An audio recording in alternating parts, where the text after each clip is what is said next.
లో ఉన్నటువంటి ఏదైతే భక్తి అనేటటువంటి ఆ తత్వం ఉందో దాన్ని ఈ విధంగా ప్రకటితం చేస్తూ ఉంటాం మనం. అది కార్తీక మాసంలో ఈ దీపారాధన చేయటంలో ఉన్న ఆంతర్యం ఇది.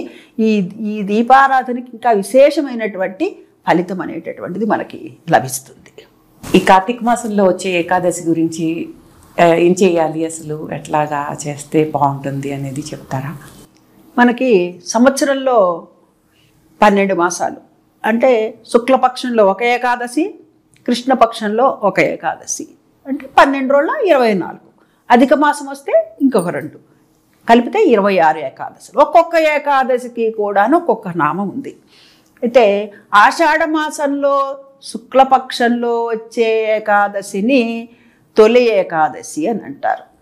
దాన్ని సేన ఏకాదశి అని కూడా అంటారు. అంటే శ్రీ మహావిష్ణువు యోగ నిద్రలోకి వెళ్ళేటటువంటి సమయం అది అని.